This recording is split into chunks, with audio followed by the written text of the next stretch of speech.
Halo semuanya, kenalin nama aku Nada Fauzia, aku dari LN24F dan NIM aku di 2024 008013132.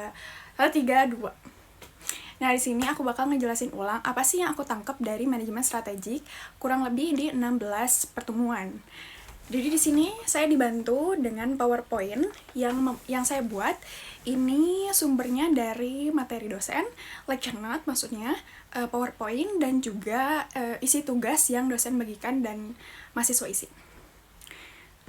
Oke, first of all,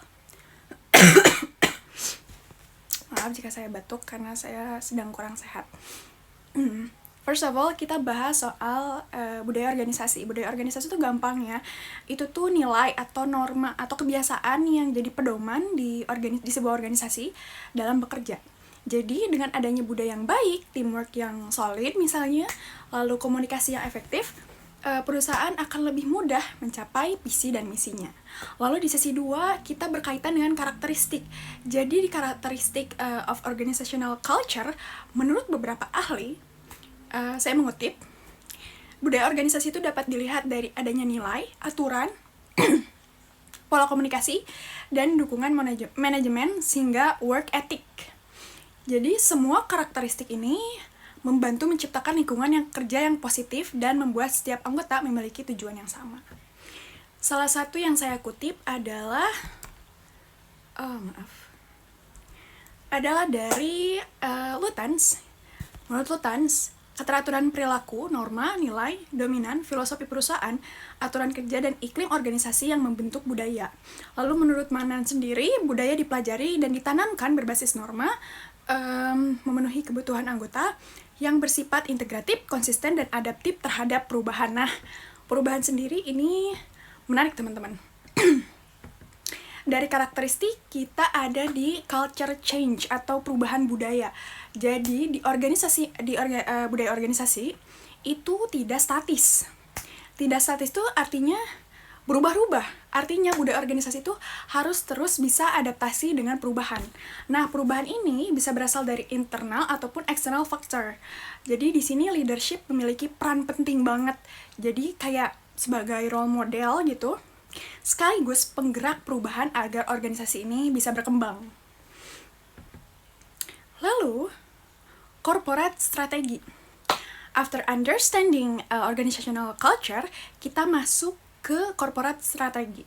Strategi itu tuh kayak rencana jangka panjang gitu yang dibuat buat mencapai tujuan organisasi.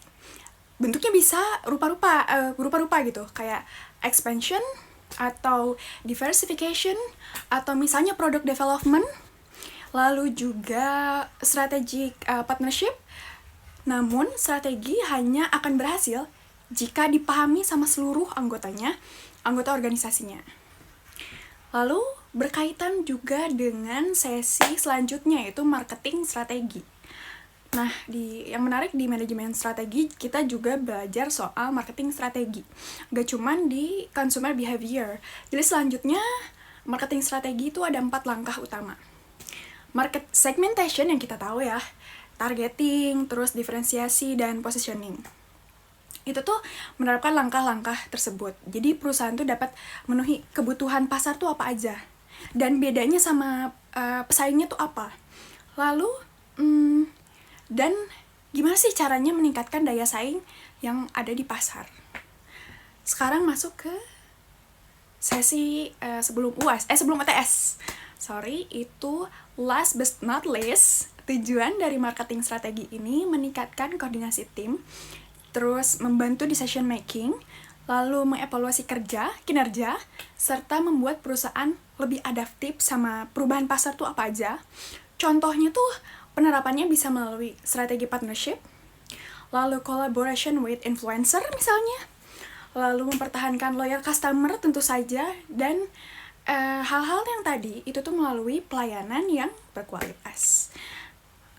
Selanjutnya akan dijelaskan sesi 9 sampai sesi 16. Bagi teman-teman, terkait budaya organisasi, perusahaan yang saya pilih adalah Apple Company. Apple sendiri, budaya organisasinya ada hal positif yang bisa diambil dan ada hal negatif yang seharusnya tidak dilanjutkan dalam siklus budaya organisasi. Yaitu salah satunya tekanan kerja. Jadi Apple sendiri punya threshold untuk karyawan-karyawannya, sehingga karyawan-karyawannya sendiri memiliki tekanan dalam bekerja gitu. Lalu juga Apple sendiri punya aturan yang dimana mereka tuh gak boleh bagi informasi apapun ke Apple. Jadi hal ini mempersempit sudut pandang yang bisa diambil sama karyawan-karyawannya, jadi kurang kreatif lah karena hal itu gitu. Itu saja. Lalu di sini saya akan menjelaskan soal sesi selanjutnya. Sebentar, PowerPoint-nya baru dimulai. Nah, jadi di sesi 10 kita belajar soal KPI atau Key Performance Indicator atau alat ukur. Jadi alat ukur buat menilai keberhasilan perusahaan tuh buat mencapai tujuan strategis tuh segimana gitu. KPI harus terukur, jadi bisa dipahami sama seluruh anggota organisasi. Lalu KPI ini berdampak signifikan dan dipantau secara berkala. Materi juga membahas soal balance scorecard atau BSC. Jadi BSC sendiri metode buat menerjemahkan visi atau strategi ke dalam 4 perspektif agar kinerja organisasi dapat dievaluasi secara menyeluruh. Nah, di sini mahasiswa ditugaskan untuk membuat perusahaan yang kita akan pimpin gitu ya. Di sini saya sendiri memilih yaitu Gronin, nama perusahaannya. Gronin itu agency, di mana agency ini pasarnya yaitu UMKM, bukan konsumen tapi UMKM. Jadi Gronin menyediakan konten, lalu juga strategi marketing, lalu juga perkembangan-perkembangan yang bisa dilakukan oleh bisnis UMKM yang kayak misalnya mahasiswa gitu. Lalu KPI-nya sendiri, KPI yang Gronin terapkan adalah kita punya lebih dari 70 handover success yang rate-nya 80% ke atas gitu. Terus revenue grow tentu aja lebih dari 30% per tahun, ini hitungannya, dan margin 35% per proyek. Lalu omset dengan hitungan yang tadi, omset klien pasca program meningkat tuh rata-rata di 25%. Lalu juga on time delivery, jadi lebih dari 90%. Jika direvisi itu tuh maksimalnya di 2 kali per proyek. Lalu di people itu tim kreatif, lalu ada konten kreator. Tim kreatif itu termasuk konten kreator, graphic designer, lalu ada konsultan bisnis, lalu ada digital marketing strategis. Lalu juga tentu saja pemimpin, bisa jadi saya atau mungkin saya menugaskan orang lain yang lebih berkompeten jika saya belum berkompeten di Gronin ini. Lalu di sesi 11 kita belajar soal peran kepemimpinan dalam manajemen strategik. Jadi pemimpin yang kita tahu ya berperan penting banget dalam merumuskan, melaksanakan ataupun memantau dan mengevaluasi strategi organisasi. Kepemimpinan tidak hanya berfokus pada efektivitas operasional, tetapi juga memahami kondisi internal maupun eksternal faktor. Lalu balance scorecard digunakan supaya kita bisa melihat, mengukur keberhasilan strategi dan mendukung penyusunan strategi berikutnya. Di sini sendiri balance scorecard Gronin sendiri itu terkait tadi people yang udah saya jelaskan, terus sistem dan gaya kepemimpinan saya, lalu customer juga tadi saya sudah menjelaskan bahwa pasar saya adalah para UMKM yang baru memulai bisnis. Lalu di finansial saya juga memperkerjakan orang-orang sebagai konsultan bisnis dan juga digital marketing. Lalu ada di transformasi organisasi.